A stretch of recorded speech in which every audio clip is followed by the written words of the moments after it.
떨린 것 같습니다. 예. 어제는 솔직히 별로 긴장을 안 했고 너무 더워서 땀이 많이 난 건데 다른 분들이 긴장을 왜 이렇게 많이 했냐고 땀을 왜 이렇게 많이 흘리냐고 했는데 제가 원래 좀 땀이 많고 열이 많아서 그랬던 거였는데 오늘이 더 긴장되는 것 같습니다. 말씀을 못 읽었는데요. 같이 요한복음 14장 27절 말씀을 읽도록 하겠습니다.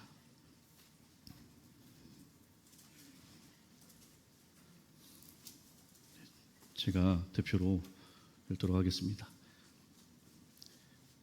평안을 너에게 끼치노니 곧 나의 평안을 너에게 주노라. 내가 너희에게 주는 것은 세상이 주는 것과 같지 아니하니라. 너희는 마음에 근심하지도 말고 두려워하지도 말라. 아멘. 네, 이 말씀을 정한 이유는요, 제 이름의 뜻입니다. 세상이 줄 수 없는 그 하나님의 평안을, 세상이 감당할 수 없는 그 하나님의 평안을 많은 이들에게 온전히 잘 전할 수 있는 사람이 되라 라고 해서 저희 부모님께서 이 평안으로 지으셨습니다. 그래서 저는 근데 1988년 4월에 한 목회자 커플이 결혼하였습니다. 그들은 어려운 형편이라 아직 아이를 키우기 힘들다고 생각하여서 아이 가지기를 미루고 있었는데 생각지도 못하게 아이를 가지게 되었습니다. 그래서 그들은 어찌할 바를 모르고 그 뱃속에 있는 아이를 어떻게 해야 할까 고민하고 기도하는 가운데 하나님께서 이렇게 말씀하셨다고 합니다. 그 아이는 내가 쓸 것이다. 너희들은 너희들의 것으로 그 아이를 키울 생각을 하지 말아라. 내가 다 먹이고 입히고 키울 것이다 라고 그렇게 감동을 주셨다고 합니다. 이 말씀은 복일 수도 있지만 하나님께서 그 목회자 부부에게 하나님을 온전히 믿지 못한 것을 경고하신 것이라는 그런 간증을 들었습니다. 위험한 말일 수도 있지만 정말 바르고 착실하게 공부 잘하고 말 잘 듣는 목회자 자녀와 이 삐뚤어질 대로 삐뚤어지는 목회자 자녀, 이렇게 극과 극인 경우가 참 많은 것 같습니다. 저는 후자 쪽에 좀 더 가까운 것 같습니다. 네, 결국 89년 3월에 제가 태어났습니다. 저는 어릴 때부터 살아계신 하나님을 체험하며 살아갔는데요. 오늘은 좀 간증 설교로 제가 준비했습니다. 초등학교 때 학교 1학년 때 일이었습니다. 집에 쌀이 없었습니다. 지금은 너무 많이 먹어서 이렇게 살이 많이 줬는데요. 며칠을 라면이나 밀가루 종류로 때우고 있었습니다. 며칠 동안은 행복했지만 이 시간이 지날수록 반찬은 없으나 또 하얀 쌀밥은 먹고 싶었습니다. 근데 아침 가정 예배 기도 시간 때 하나님께 이렇게 기도했습니다. 하나님, 쌀 주세요. 이제 라면은 너무 질려요. 며칠 먹어서 너무 행복했는데 이제 하얀 쌀밥이 너무 먹고 싶어요 라고 기도했는데, 그리고 나서 학교에 갔다가 집에 돌아오는 길에 이 집 문 앞에 쌀이 한 포대에 있는 것이었습니다. 아버지는 전도하러 나가시고 어머니는 직장에 나가신 터라 저와 동생은 이걸 누가 갖다 놓았나 너무 궁금하였지만 밤까지 기다려야 했습니다. 이때 당시에 삐삐도 없고 저는 핸드폰도 없었기 때문에 기다려야 됐어요. 저녁이 되어서 부모님이 집으로 돌아오실 때 엄마, 아빠, 누가 집 문 앞에 쌀을 놓고 갔는데 누가 놓고 간지 아세요? 라고 물어봤더니 두 분 다 모른다고 하시는 것이었습니다. 정말 신기한 일이 아닐 수 없었습니다. 그저 가정 예배 때 기도하는 시간에 한마디 하나님 쌀 주세요 라고 했을 뿐인데 정말 신기한 일이었어요. 그런데 이런 일이 한두 번이 아니었습니다. 쌀 사건 이후에 가장 친한 친구 집에 가면은 이 TV에 연결시켜서 하는 게임보이라는 이 게임기가 있었습니다. 근데 저희 집은 TV는 있었지만 게임기를 살 형편은 안 됐습니다. 그래서 이 친구 집에 갈 수 있을 때마다 가서 게임을 신나게 하고 돌아갔습니다. 근데 어느 날 이 게임기가 집에 있었으면 좋겠다. 그래서 기도를 하게 되었어요. 하나님, 제 친구 성근이 아시죠? 걔 집에 게임보이가 있는 것도 아시죠? 이 게임보이 너무 갖고 싶어요. 그런데 우리 부모님한테는 사달라고 말 못하겠어요. 하나님 주세요. 하나님은 사주실 수 있으시잖아요 라고 기도했습니다. 이번에는 하루 만에 응답이 되지 않았습니다. 성근이 집에서 게임을 하고 돌아올 때마다 집에서 게임기 가지고 싶다고 두 손을 모으고 진지하게 기도했던 그 어린 시절이 기억이 납니다. 그렇게 한두 달 열심히 기도하였습니다. 그랬더니 하나님께서는 어떤 사모님을 통해서 이 게임기를 선물해 주셨습니다. 하지만 제가 가지고 싶던 게임기가 아니라 이 닌텐도처럼 옛날에 흑백 게임기, 이렇게 조그맣게 손으로 하는 게임기였습니다. 건전지를 놓고 하는 휴대용 게임기였습니다. 처음에는 엄청 실망해서 이 감사한 말도 하지 못했습니다. 그래서 그 사모님이 누구신지 기억이 안 나지만 다시 만난다면은 정말 그때 죄송했다고 감사하다고 말씀드리고 싶어요. 그래, 이거 가지고 있는 친구들도 몇 명 없는데 하나님 정말 감사합니다라며 저도 모르게 감사하게 되었던 기억이 있습니다. 또 2학년이 되고 이제 이 게임기를 달라는 기도를 한 1년 넘게 했던 것 같아요. 그런데 어느 날 이 어린이날, 96년 어린이날 이 기억을 확실하게 합니다. 제가 막내 삼촌이 어제도 오셨는데 막내 삼촌이 게임기를 사갖고 오셨어요. 그런데 제가 들어본 게임보이가 아니었습니다. SEGA라고 써있는데 뭐라고 읽는지도 몰랐습니다. 삼촌한테 무슨 게임기냐고 물어보니까 일본 최신형 게임기다라고 말을 하는 겁니다. 아, 삼촌 내가 게임기 가지고 싶어 하는 거 어떻게 알았어요? 그래서 삼촌은 그냥 길을 가다가 우연히 이 게임 포스터를 보게 되었는데 왠지 모르게 그걸 사서 저에게 주고 싶었다는 것입니다. 단 한순간의 고민도 없이 그 게임기를 사서 어린이날 저에게 주고 싶었다는 말을 들었을 때 왜 갑자기 삼촌이 그런 생각을 했을까라는 생각보다는 하나님이 나를 정말 사랑하시는구나 라는 생각이 먼저 들었습니다. 물론 그 게임기는 중학교 때 아버지 손에 의해서 태워졌습니다. 아직도 하나님의 그 응답하심은 제 마음에 간증거리로 자리 잡고 감사함으로 남아 있습니다. 저희 할아버지는 대전 서구 도마동에서 소문난 분식집을 하셨어요. 하지만 이 할머니가 제가 3살쯤에 병 때문에 너무 힘드셔가지고 이 번 돈을 다 쓰시고 결국 할머니는 돌아가셨습니다. 할아버지는 그 이후로 매일 약주와 담배와 함께 사셨는데요. 그리고 이 자식들에게 소금처럼 짠 아버지였다고 합니다. 하지만 제가 장손이고 하나밖에 없는 손자라서 저를 엄청 이뻐하셨어요. 이 중학교 1학년 때 이 게임기를 받은 후에 이제 만족감이 사람이 몇 년이 못 가잖아요. 몇 개월이 못 가더라고요. 컴퓨터를 너무 갖고 싶은 겁니다.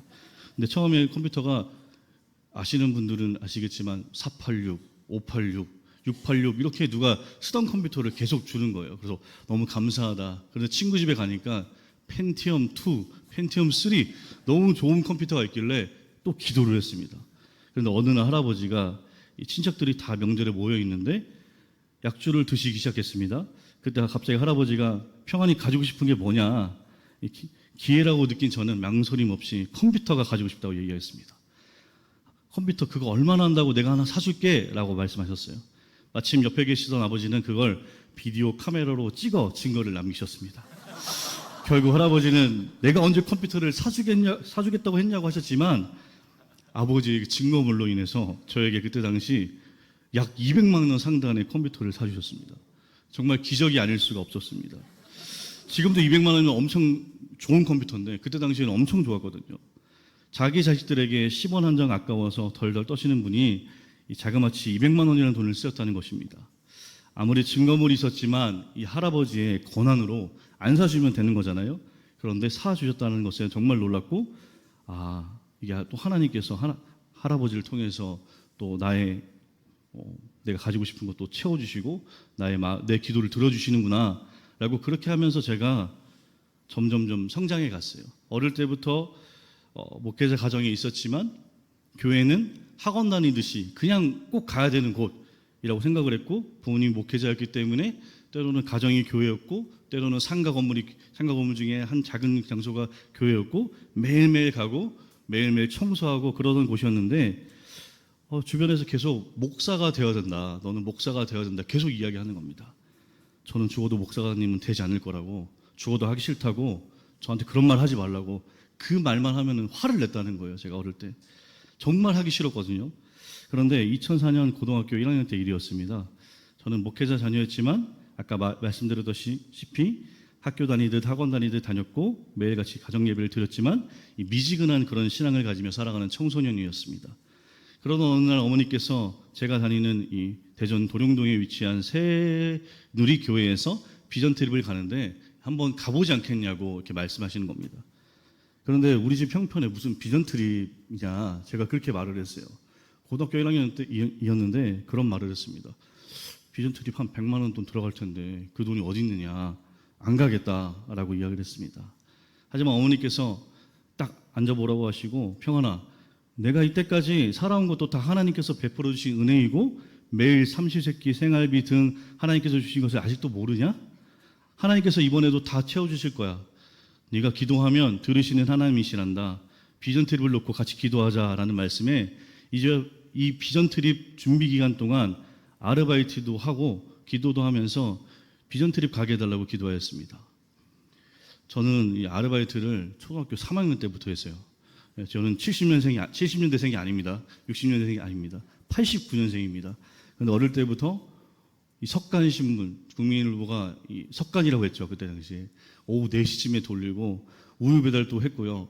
뭐 그런 아르바이트를 부모님이 먼저 시키셨어요. 그리고 중학교 때, 고등학교 때 제가 가지고 싶은 물건이 있으면 기도도 했지만 또 기도를 안 들어주시면 제가 전단지 집에 둘리치킨 이런 데 가가지고 전단지 돌리고 싶다.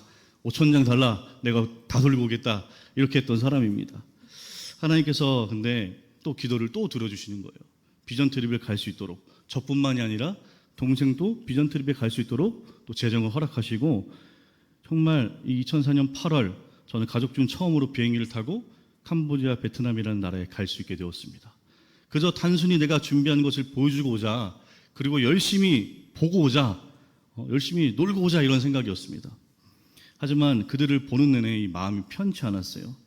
어느 베트남 이 지하교회, 비밀교회의 기도 시간에 갑자기 제가 회개하기 시작합니다. 이 사람들은 커튼을 쳐놓고 아니면 지하에서 정말 비밀리에 가족들한테도 걸리면 안 된다 하면서 예배를 드리던 사람들이었는데요. 정말 그 모습을 보고 제가 회개하기 시작합니다. 하나님, 이 사람들은 이렇게 어려운 환경 속에서도 이 핍박과 고난을 받으면서까지 이 살아계신 하나님께 예배드리고 예수 그리스도를 믿겠다고 난리들인데 저는 더 좋은 환경에서 예수님 믿는다고 아무도 핍박하지 않고 고난 주지 않는 한국이라는 땅에서 이 사람들보다 더 열심히 예배드리지 못했습니다. 용서해 주세요. 하나님, 저도 구원받고 싶어요. 저는 하나님과 예수님이 살아계시다는 것을 알면서도 구원받기를 기도하지 않았어요. 저를 구원해 주세요라며 기도하기 시작했습니다. 그렇게 기도를 하고 있는데 가슴이 벅차오르면서 이런 감동이 왔어요. 평안아, 내가 너를 사랑한다. 너를 위해서, 너의 죄를 용서해 주기 위해서 내가 독생자 예수 그리스도를 이 땅에 보냈다. 너는 그를 믿고 구원받기를 원하는구나.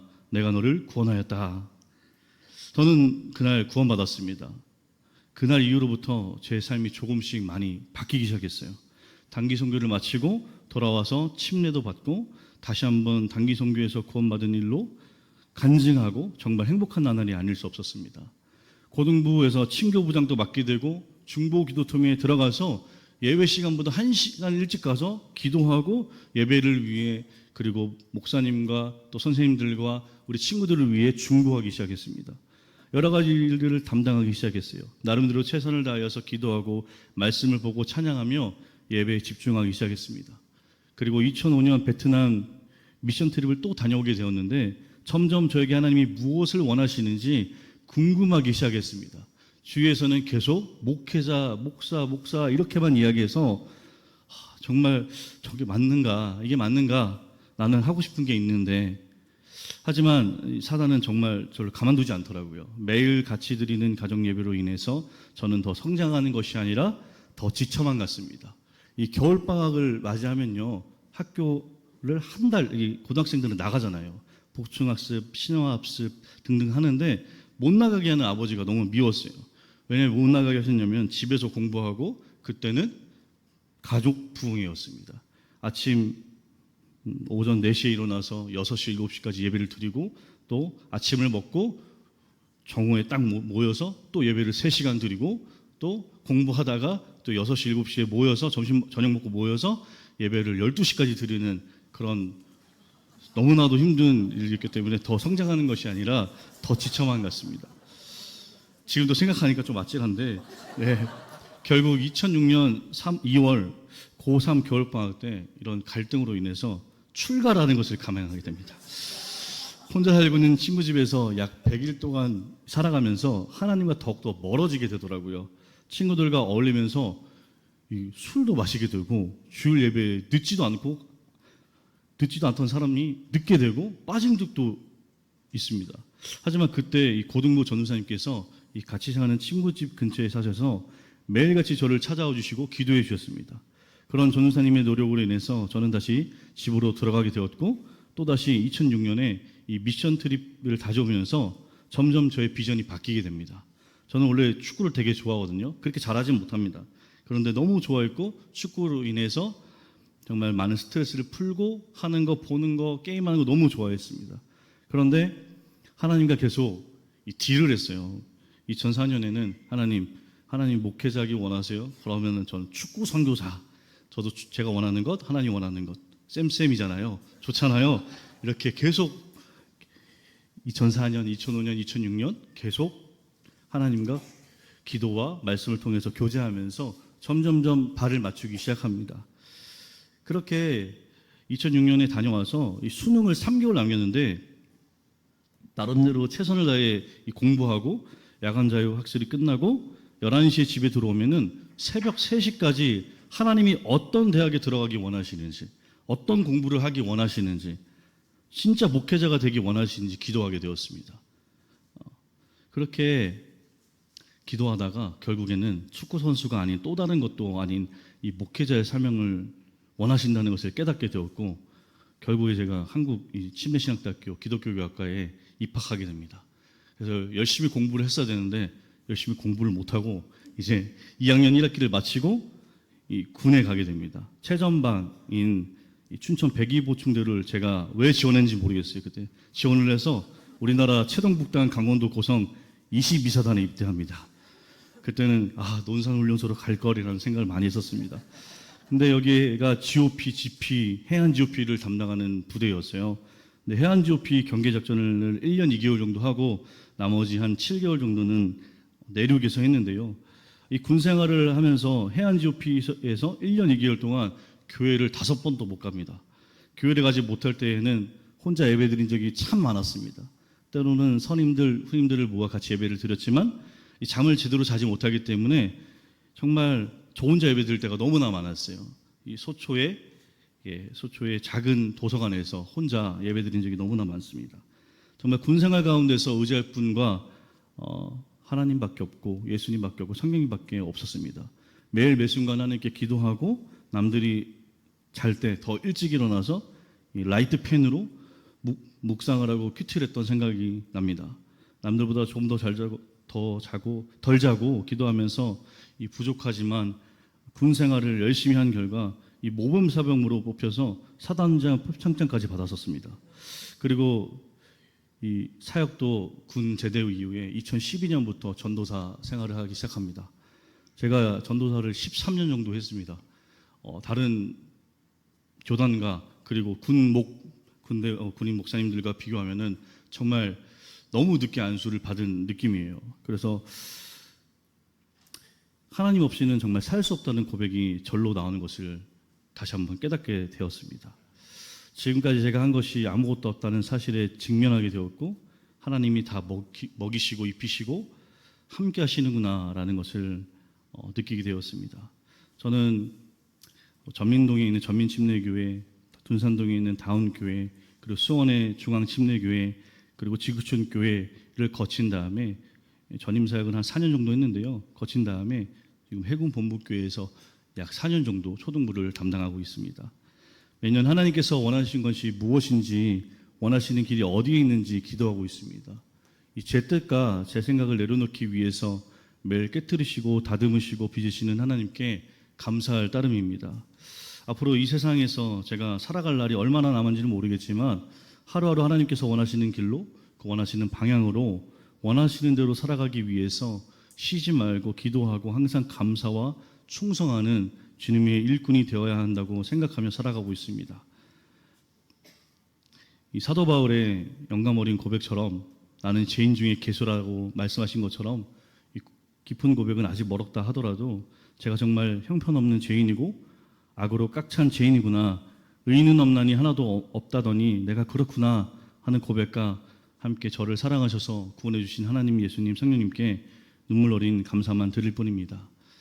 그렇게 제가 어제 목사 안수를 받게 되었는데 제가 받을 줄 몰랐어요. 계속해서 우리 공군의 황다니엘 목사님이 제 학교 선배님이신데요. 제가 2021년도에 여기 왔을 때부터 결혼을 안 했어도 못했어도 이 목사 안수 받을 수 있도록 해주는 지방회가 있다. 군 선교를 하면은 인정해주는 지방회가 있다. 계속 이렇게 말씀을 하셨는데 제가 계속 마다했어요. 결혼하고 받겠습니다. 결혼하고 받겠습니다. 그런데 결혼의 길보다 이 목회자의 목사 안수의 길이 계속 열려 있는데 제가 욕심을 부리는 건 아닐까. 남들보다 좀 다른 길로 돌아갈지라도 내가 순종해야 되는 건 아닐까. 그렇게 한 3년을 기도를 했습니다. 3년을 하나님 결혼의 길은 너무 막혀 있어요. 그런데 이 목사 안수의 길은 열려 있는데 제가 이걸 어떻게 하면 좋을까요?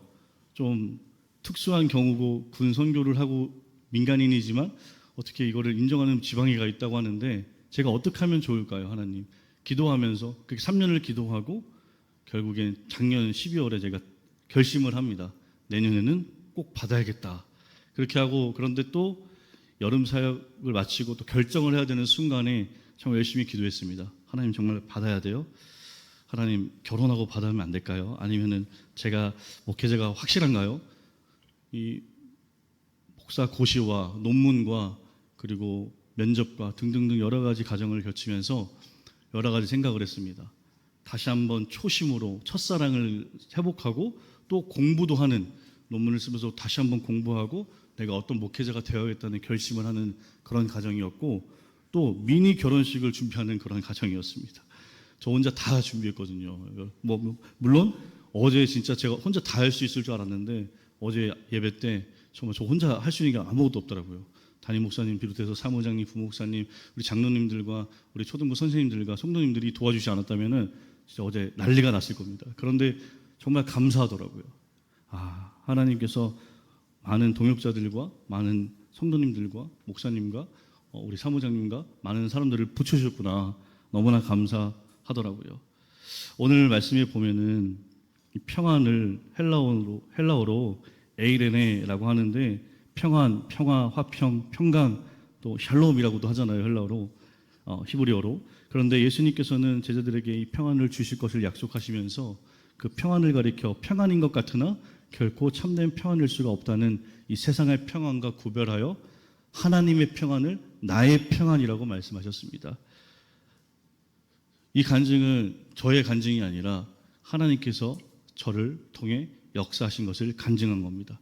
저는 없고 나는 죽고 오직 예수만 사셔야지만 제가 목회자지만 제가 하나님만을 위해서 하나님께만 영광 올리기 위해서 항상 노력하고 또 깨어 있을 수 있도록 기도해 주시고 오늘 말씀을 가지고 정말 하나님의 그 진정한 평안, 세상이 줄 수 없는 그 평안을 그 사랑과 복음을 많은 사람들에게 전할 수 있는 목회자가 될 수 있도록 기도해 주시고 또 하나님께 무한 영광 드리고 하나님만을 높여드립니다.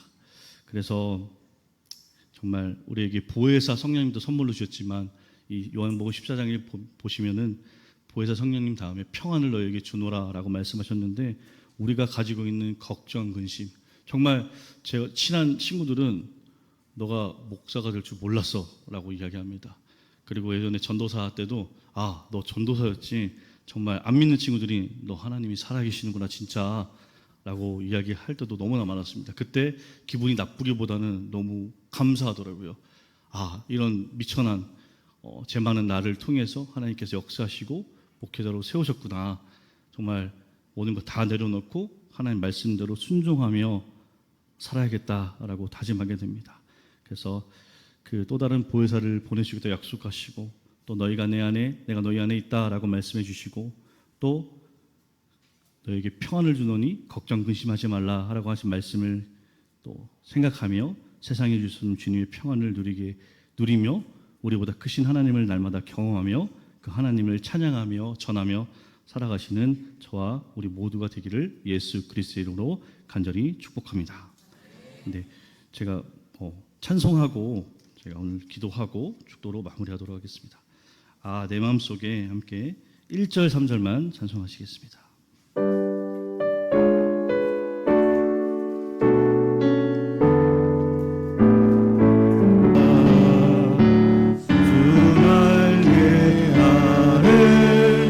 위해서 끌려가시기 그 전 몇 시간 전에 저희들에게 유언하셨던 것처럼, 말씀하셨던 것처럼 또 다른 보혜사를 너에게 주겠다. 너희가 내 안에, 내가 너희 안에 있다. 나의 평안을 너에게 주노니 너희는 마음에 근심하지도 말고 두려워하지도 말라. 내 아버지는 나보다 크시다. 말씀을 예수님께서 온 마음을 다해 하셨지만 당시까지 제자들은 예수님 말씀의 진리를 몰랐고 들으려고 하지 않았습니다. 제자들에게는 그 마음속에 내려놓지 못한 한 가지, 주님이 예루살렘에 가셔서 왕으로 오르시면 높은 자리를 차지하고 싶은 욕망이 있었기 때문입니다. 하나님 아버지, 우리의 마음에 있는 그 한 가지를 우리도 내려놓게 하여 주시옵소서. 그리하여 주님과 동행하며 우리의 오늘의 삶이 그리고 남은 생애가 주님 앞에 있게 하여 주시기를 간절히 원합니다. 오늘도 거룩하여 구별하여 드린 예물들을 주님께 올려드리오니 하나님의 나라가 확장되는데 믿지 않은 영혼들이 예수 믿고 구원받는데 군 교회가 부흥하는 데 쓰일 수 있도록 주님 인도하여 주시옵소서. 이 모든 기도 주님께 올려드리오며 지금은 우리 주 예수 그리스도의 은혜와 하나님의 크신 사랑과 성령님의 내주 역사 교통하심이 여기 모인 우리 모두가 주님이 주신 선물 보혜사 성령님과 언제나 함께하며 마음의 근심, 걱정, 두려움 모든 것을 다 내려놓고 세상이 줄 수 없는 그 크신 하나님의 평안과 복음과 사랑을 받으며 전하며 예수 그리스도의 증인으로 살아가기를 믿음으로 결단하는 사랑하는 해군 본부교회 성도님들과 모든 군교의 머리 위에 지금으로부터 영원까지 함께 하시기를 간절히 축원하옵나이다. 아멘.